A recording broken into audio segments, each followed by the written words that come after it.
Toffee TV, it's the final word for Swansea 1, Everton 0. Yeah. We haven't even got a script. Should we just leave it there? Because honest to God, I couldn't care less. Because the players don't seem to care. So why on earth should we care? And Baz has made me tea and not coffee. There's no coffee. I did look. There's no coffee. It's alright, Baz. Just the fact that you made me one is good enough, mate. I know. That's slightly. I put more effort in than a lot of the players did at the weekend. I thought, honestly, before we started, I didn't think we'd be here. No, I didn't think we'd be here. I didn't think that asteroid. Weekend again? No, I didn't think that asteroid you predicted. I just didn't think we'd be sat here talking about another non-performance. I thought they were kind of gone, but we are. It's going to make that noise a lot. Yeah. Can't even remember anything. No, you Gareth Barry came into the team. Yes. Started with Morales and Dominic Calvert-Lewin. Ross Barkley went out, which was the major thing, I suppose. Thoughts on Ross Barkley not being in the team? No problem with it.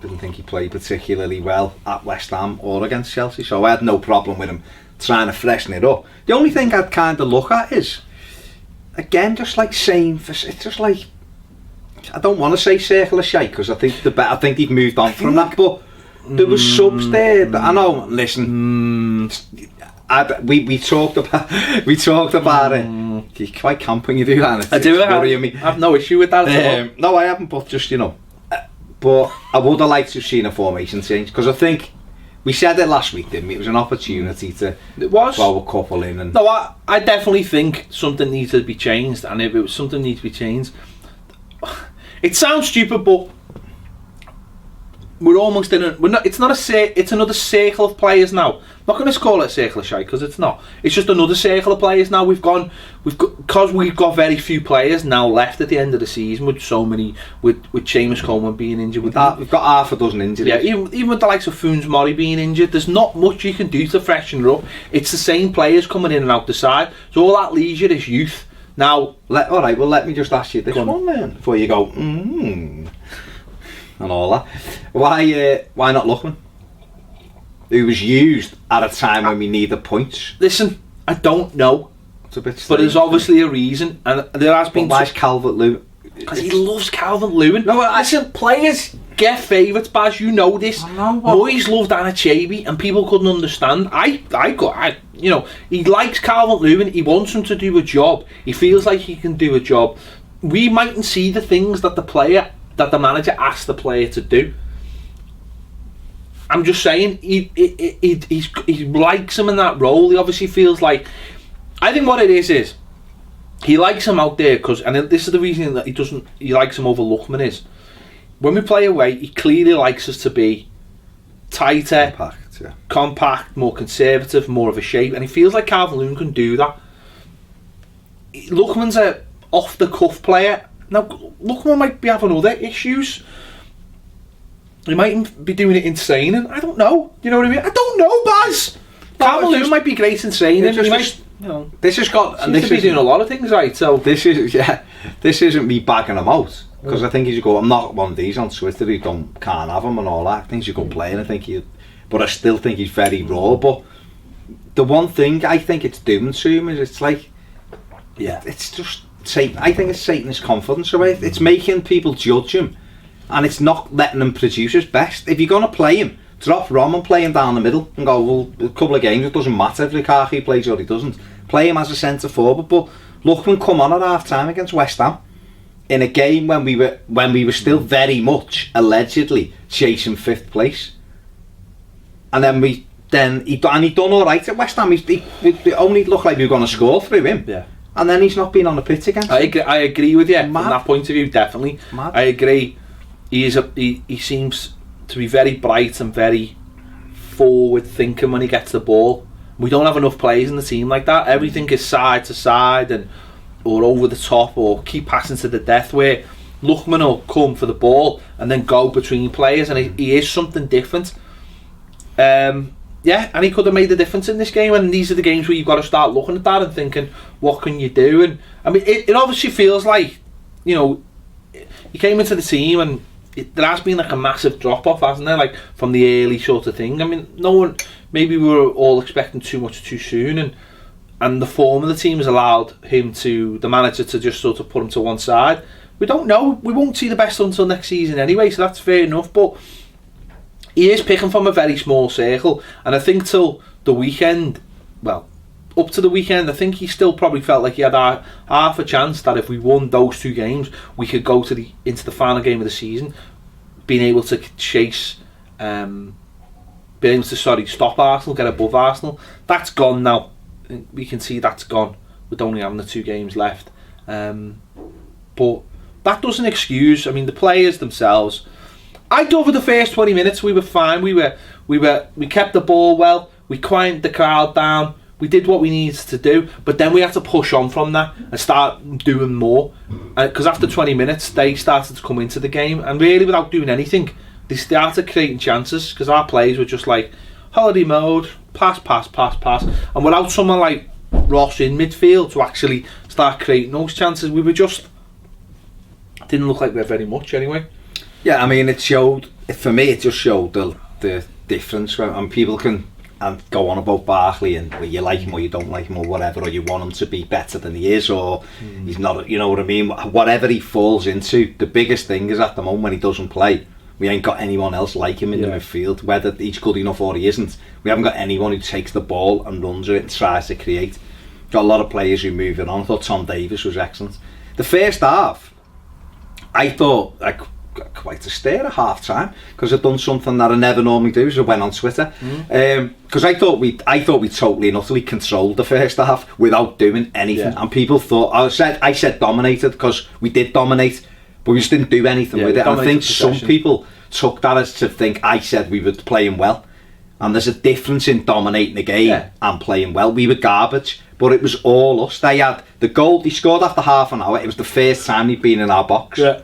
And then Carroll nearly made it 2-0 straight after it. And then after that, he didn't get in our box again. It was all us. But when we got to the edge of the penalty area, like in so many away games, there was nothing. There was literally, it was all the same garbage. Kuma made a really good point, I think, before the game when he summed up the team. He likes to control the game. He likes to control the ball. That's how he envisions beating teams, is by controlling the ball. Now that's not necessarily that's not necessarily possession as such, like over possession, but you understand what he means. If you have the ball, you know, it's very hard for the opposition to do anything. But this was a classic case of a Martinez performance, having the ball and not having anything with it. Because you can't throw that, you can't have an accusation that we've done that this season, because I think we are second. It might have changed, but I know till a couple of weeks ago we were second in the most amount of long balls played in the Premier League. I think first was Burnley and it was us. So you can't say we rely on we'd overpass it. No, we go long when we need to go long. I saw that league say when Liverpool were fifth in that as well. So it's direct football, isn't it? I like this. I've kind of agreed with a lot of what Koeman said this season, but I totally disagree with what he said there about we like to have the ball, because I don't see us doing that at all. I think when Schneiderlin's in there, we do dictate the way the game's played, but isn't that the big difference though? Like Liverpool, we didn't. But isn't that the big difference but Schneiderlin wasn't playing? So therefore, isn't that the issue? Is that when Schneiderlin Spurs though, he was, and we didn't. No, we didn't. We just got beat by a better team that day. But but I think that's the point. I think when you mentioned Spurs, where that's a different game than playing someone like Swansea. You play someone like Swansea, you've got to. I mean, that's why I think. Well, you would. Sorry to put in, but you would expect us to control the game against Swansea, wouldn't you? They're third from bottom. No, fight with the lives. We're seventh. But what I'm saying is that when you've got Schneiderlin in the team, you play with a purpose. He plays with a purpose. He's just better than what we've got. He is. We don't have anyone. We didn't have anyone on Saturday who Barry played in the same way, but he's like he'll get the ball and just give it. Whereas Schneiderlin he's just constantly picking holes, looking for the weak spots, like the Raptors very much in Jurassic Park when they were in the pen. You know, looking for the weak spots in the fence, and he'll do that and he'll get it back. And he's so clever, and the angles he makes for passes open up space. And because he's got his legs, like, you know, as I say, like go gadget legs. You don't think he can make a pass, and he makes it, and he opens so many little gaps. When he's not in the team, it's just so obvious. It's so obvious why there's been that upward trajectory of controlling games since he came into this team, and when he's not there, it's not there, and we need him to be fit. What's he been missing from now? Is it Chelsea? He played at West Ham, didn't he? But it's the last 2, hasn't it? We've lost both games without scoring. I mean, it's 3 games without a goal, which, considering how heavily we were scoring, show is a problem. But at the final third, for me, it is the big. Like I said, the first half, and ironically, the second half we finished, I think it was 71% of possession, which is bizarre, and we lost the game. But the first half, we were in control of it, but we haven't been able to get this conundrum right. We haven't, not at all. No. At home, we've lost 2 home. I said this in the Insta Match reaction on Saturday. We've lost 2 home games this season: Liverpool and Chelsea. Okay, both in the top 4. Fair enough, it can happen. We've been very good at Goodison, unbelievably good since the turn of the year. But we've had to be unbelievably good. We've had to be, right? And yet, away from home, we've been poor. And if we'd have been able to turn 4 wins into 8 wins away from home, we'd be third. So, even though we are, and anyone can say different things, of course they can, but what I'm trying to say is there was a lot of negativity on Saturday about we are miles away from the top 6, miles away, which is utter nonsense, because we're not.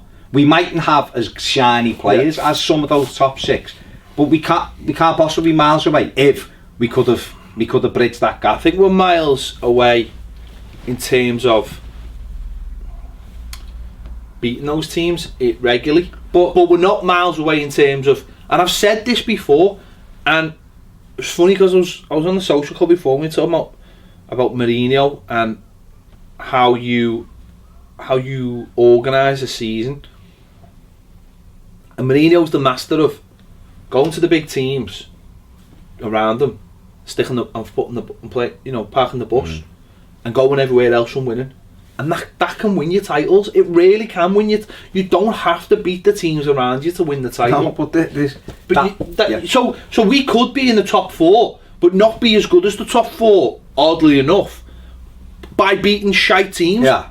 Take this season. Like this is what you're saying. I kind of was trying to explain this when in a discussion the other day I was having. I was saying, take this season. Right, we haven't beaten Liverpool. They beat us twice. We didn't beat United, we drew with them. You know, at home we beat Arsenal, we beat City. Chelsea beat us, Liverpool beat us, we drew with United and Spurs, right? Decent turn of results, 6, 2 wins, 2 draws, 2 defeats in the top 6. Okay, that's alright. Away from home, we've lost to most of them. However, we haven't beaten, if you take them 6 out of the 19 away games, there's still 13 more games there. We won 4 away games. So out of those 13 teams, if we'd have won 8 of those or 9 of those and lost the other 6, you can still draw with some shite, and we would have been in the top 4. Burnley, Swansea, Bournemouth, Middlesbrough, Stoke, Hull. This if you add wins, Liverpool are top of winning the top 6 league. Yeah. They might finish outside the top 4. Yeah, they might finish out top Arsenal 4. Win their 4 games. Arsenal at 4th. Liverpool will be outside of it. It could happen. Liverpool could drop points, and Man United could win all their games, and Liverpool could end up finishing 6th. It could. It could. That's not unlikely, but it could still happen. But I'm not having a go. Like, I'm just saying, and they've got the best record. Yeah. It happens. They're the perfect example that. Liverpool quite often in recent times, when you think of it, Liverpool always do well against those top teams. It's the lesser sides that they can't beat regularly, and there's a reason for that, because their players, it can only be mentality, can't it? Because they're good enough to beat other teams. And this is what I say about us at home: you can't be a crap side and have a great home record. You can't be. You must, but to be a really top side, you've got to be good away from home. It's called winners. It's got to be good away. It's called having. It's winners and it's leaders, and I don't think we've got many of both. And it's all right saying. I think it's quality, Ped. Well, it is quality as well, but what I'm saying is, though, I think you can have quality. I think you can have 2 players, right? You can have 2 players, and they can have equal quality, right? Yeah, that's the only way to do it. No, I know what you're going to say. That's the only way to say it. And if one's a leader or a winner, he's better than that other player. We've seen so many players who they come in early and you go, oh, he looks the business in. When it comes to the crunch, he's not even. And you can have a player who's not even as good as some player, but if he's got that heart, and he's got that desire, and he's a winner, and he's a leader, he'll do better in his career. You look at Tim Cahill, right, and look at other midfielders who he played with. A lot of them were better footballers than Tim Cahill. I love absolutely love Tim Cahill, but he was a winner, and he was aggressive, and he wanted to do well. And Tim Cahill would always turn up in the big games. It's why Ferguson at Man United used to churn out these players like John O'Shea, and you know who, when you put them in other people's teams, they're not good, but when you put them in his side and you surrounded him with those players, you knew, didn't you were good enough, because they were you know, they were more than the sum of the parts at the end of the day, and he had loads of those players.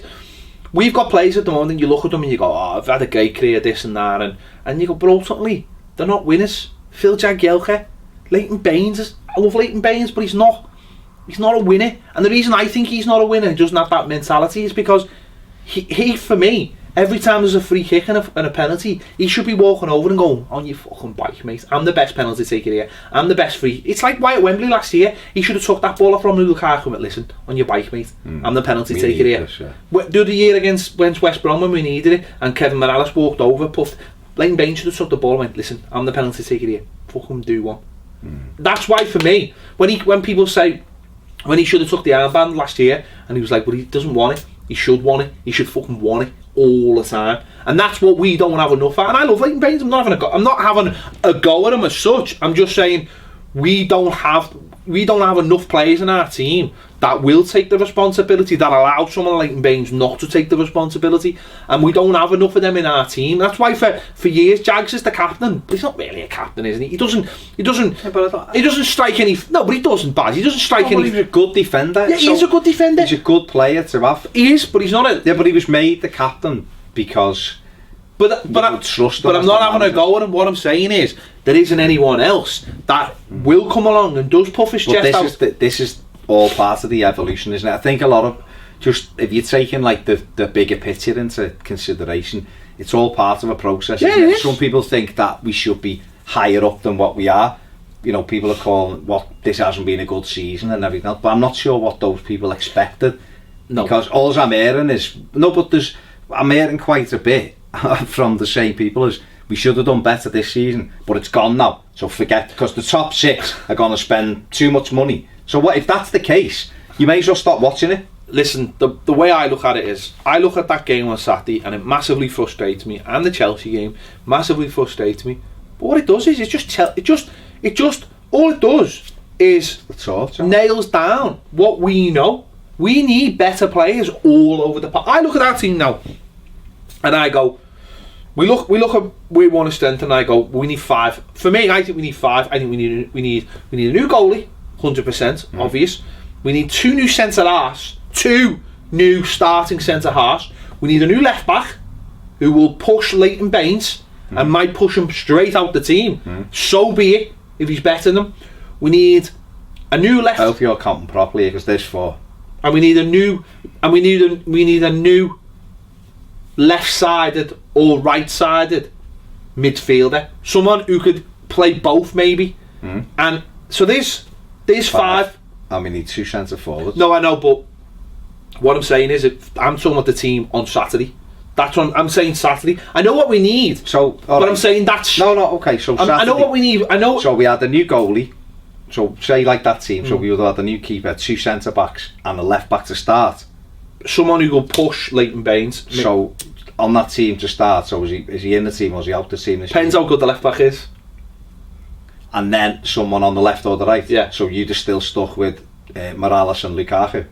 Well, I'd stick with, if on Saturday I would have had Lukaku, of course I wouldn't. I would have Morales. But what if we had better on the bench?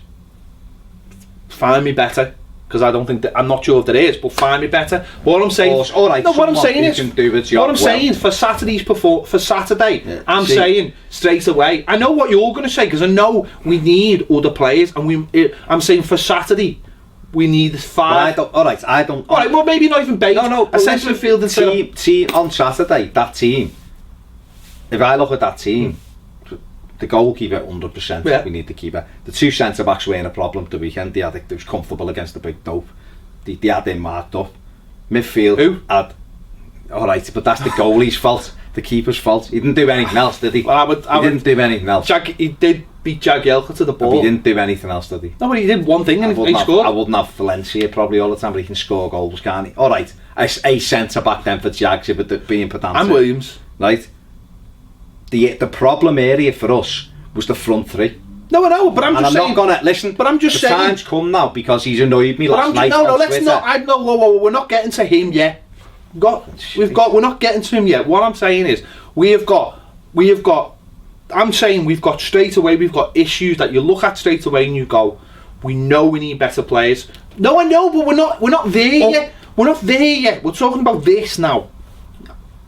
You need some control. Get higher up the pitch. We need control on this show. There's got to be control. Right. You're offering it. Stop it. I do it every show. I control it. You watch it. Right? Exactly. Structure. And I create the structure. So straight away from Saturday, what I'm saying is we have 5 players on 4. 5.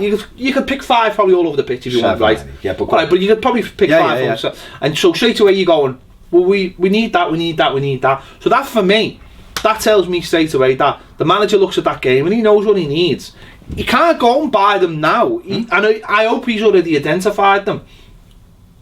So from that point of view, I look at that and I go, that just backs up what we need. And we've been maybe kidding ourselves recently when we go, well, we need a couple here and a couple there. We don't. We need 7 or 8 straight away. Well, we certainly haven't, because we spoke about it and said how many do we need. But I think some people do though. I think some people do. And the flip side of that is some people think we need a whole new team, which we don't need a whole new team. We need a whole. It's about piecing. I think what together. Just before we move on, because I know what you want to talk about. I think what people have got to realise is getting from 11th to 7th. We've been able to do that by buying Premier League quality players. Okay, we've had to spend a lot of money. We know we have. We've had to spend a lot of money. We've bought players that no one else really was that asked about. The likes of your Balassi. No, what I mean is we didn't have to compete with anyone to get Balassi or Ashley Williams. Went out and bought them. We bought a couple more, and we've raised the level to get to 7th. It shouldn't have had to be raised because really we've been there for years, and then it's just plunged. So we've had to go back.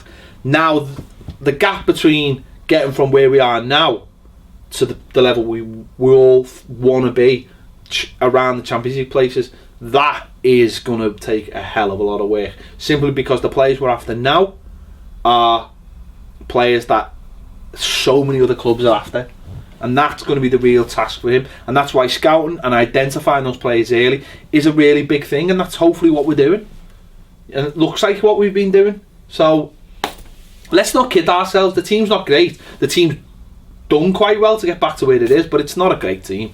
It needs a lot of surgery now. It needs a lot of work, but the Premier League's not great. No, it's not. So that's why I don't think the gap is massive. But I think we know ourselves. I honestly don't believe it's massive. I don't. I just think because simply from a conversation we had about 7 minutes and 21 seconds away, I go, tells you that you don't, but we have got to improve. We know that. The difference is, right, and this is what I was trying to say, the difference is, though, Baz, is it's easy to go and buy players like Balassi and Ashley Williams to get you from 11th to 7th, because you're not really fighting with anyone. The top 4 don't really want those players. The problem is now is that to bridge that gap, however wide or ever small you think it is, we are going to be competing with teams who are established Champions League teams, or even if they're outside Champions League, have been in there for that long, that their name is worth something. And that's the fight we're gonna. Of course, that's the fight. So that's where it's gonna be like you've got to sort of not calm expectations, but say to people, listen, yeah, we're gonna have to go after the best this season, but it's not gonna be easy, because look how difficult it was last season when we were linked with all those names. It's a scale, and we've just moved up that scale a little bit, and we've got to move up again, and it's going to be difficult. It is, but look at, and I don't want to hear that was 1 in a million, but look at Leicester City. 1 in a million. Doesn't matter. But it wasn't, because it was 5,000 to 1. But it doesn't really matter, does it? They accumulated more points. They come from nowhere to to win the league. 3 years before, when it was, it was 1 in a million. 3 years before, a side who was in 8th place, hardly bought anyone new, blew the league with 3 games to go. From nowhere, 8th to 5th. But I'm saying... No, what I'm going to say is, but don't you think that's made it harder to do again? Because it's about...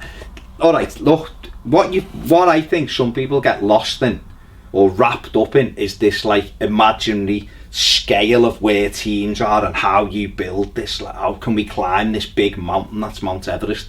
Forget all of that. Forget the fact that Chelsea have won the league and all. Chelsea went from champions to 10th and had to win the last 3 or 4 games to get 10th. Okay? Regardless of the manager or whatever else, right? It's about accumulating points. And we spoke before about how you accumulate points. Yes, to do it year after year after year, you have to improve. Of course you do. Tottenham Hotspur a few years ago were probably on a par with Everton. They were probably there or thereabouts. They've just done it. They've got themselves in. No one were going, oh, it's a massive bridge that they've been able to, how they've done this. They just bought and been sensible. It's quality, it's buying quality, isn't it? That's what I said right at the top of it. And your quality has got to come. But it's in that final third. But he knows this. But everything's changed with Everton. No, I mean, I'm not arguing with that. I'm saying that the original point is that games like Saturday, that shows where we are, and it shows. It's hence why we said changed. So it's fine where people. So that's what I'm saying. That's where I don't understand the meltdown of some people. Where like, we're fucking shit, we're fucking crap, or all this and all that. That's just frustrating. I know it is, but I don't understand. And then you see people having a go at Koeman. Now, Koeman obviously got his faults, but he's seen. He was at a game yesterday with Steve Walsh. They'd identify the player and they're watching him. That's what they will be doing. That's what they'll have been doing for the last 3 months. They know where it is. Look at the track record so far. Look at the way he's already. The first thing he did was get rid of a load of players in January. He looked at them and some in the summer. Yeah, summer, January. He said it would take 2 years of windows. He's getting rid of them and then he will replace them it can't be done all in one go. I think that's the way you've got to look at it. It's got to be done periodically, because you can only bring in so many transfers anyway, just by the very nature of the work that has to go into. Look at Luckman and Schneiderlin. A lot of that doggy work was done December. Yeah. And then he couldn't sign till Jan. And even with Schneiderlin, we had to have a little game of tennis for a few days. He wanted Schneiderlin in the summer. Yeah, of course. They wouldn't let him go in the summer, but that's what I'm saying. It is ongoing, but I still think, who wouldn't love Marco Reus? You know what I mean? Liverpool wanted him last year. They wouldn't entertain it. They want to go there. Okay, we're not going to get him this summer because we're not going to be in the Champions League, right? But who's to say that we don't get a different player who is just as much value to us? Do you know what I mean? It's not always shiny players that get you where you need to be. It might be this Sandro Ramirez who they were watching yesterday. Looks a nice footballer, ex-Barcelona, he looks like a better version of Morales, really, when you look at him. And we might take us up another level.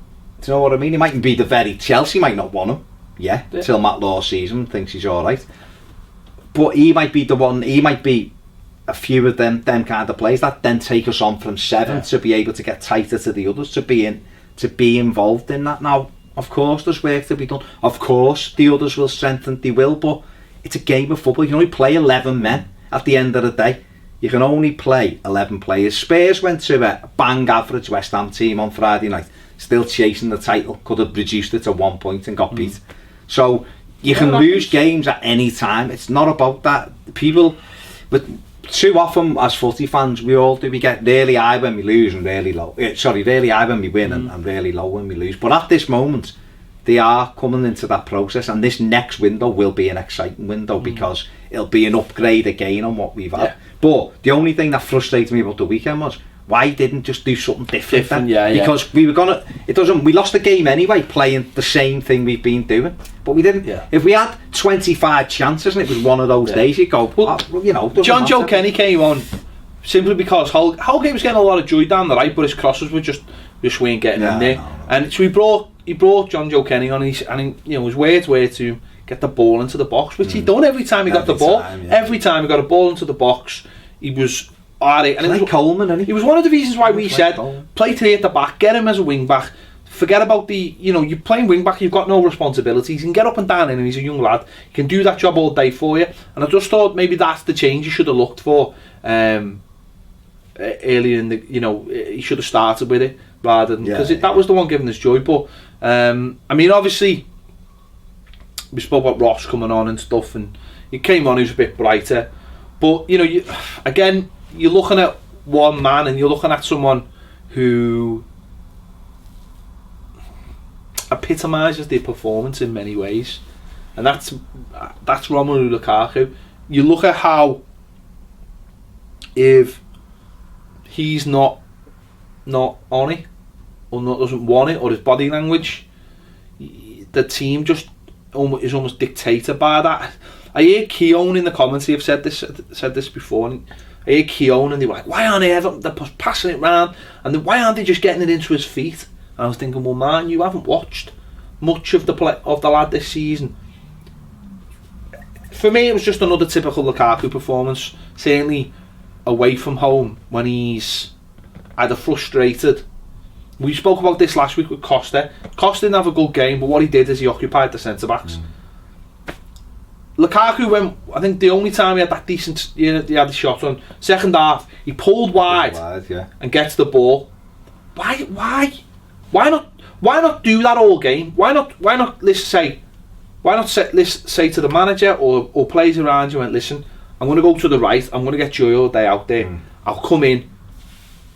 He almost scored from there, and he almost got a cross. He got a cross in there that someone got a touch on. Why isn't he talking to people and saying, I'm going to pull wide, Morales needs to go central, or get Valencia on and I'll go central? Why is it just like, he's like Kevin the teenager at times, when he's just not asked. It's just, the arms go down, you can see it in the body language, he doesn't care, he gives up. I'm not asked if you want to go and play for Chelsea. I've said this before, you put a shift in for me, you scored the goals, I'm not asked, you do that, that's your job. Whatever happens in the season happens. But when he puts performances like that, you're not going to find any love for him anywhere, and then all those other things obviously surface.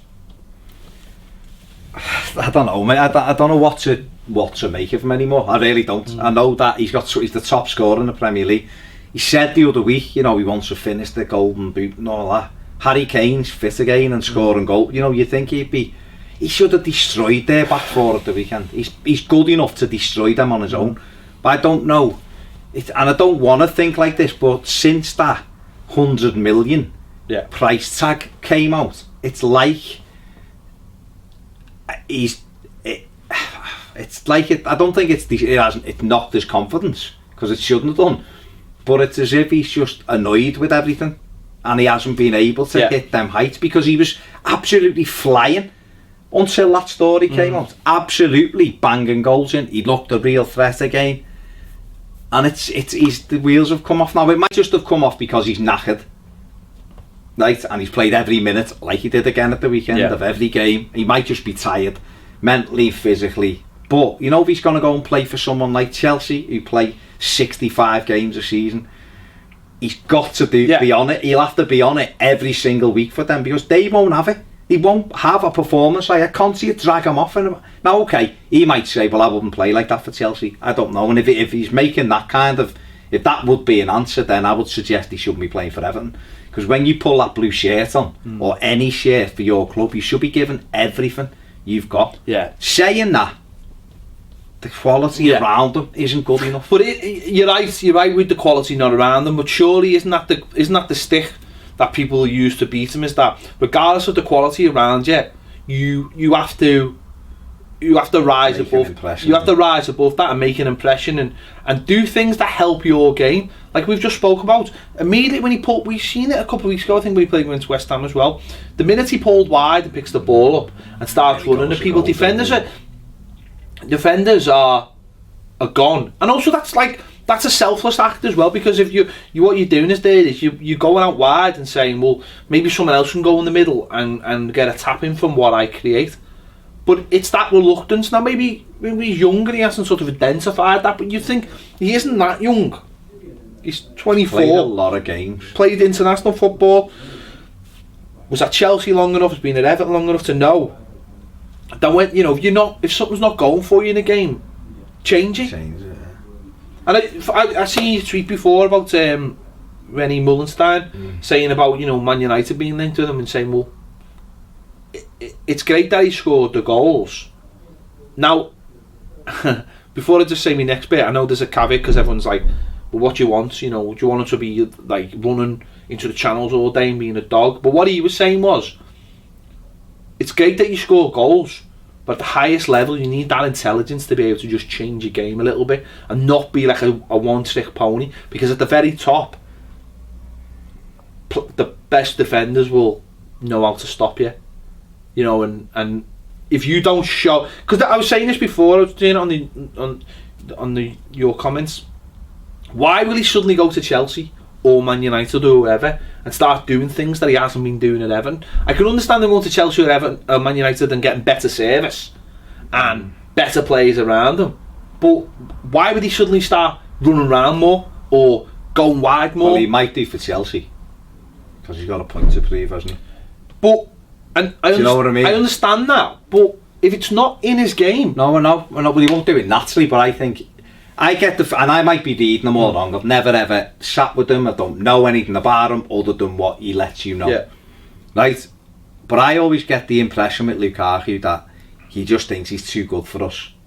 You know, yeah. I do. I just think he's like that kid who you'd play, you know, in Sunday League years ago when you were kids, and it was me actually, but you know where you know that.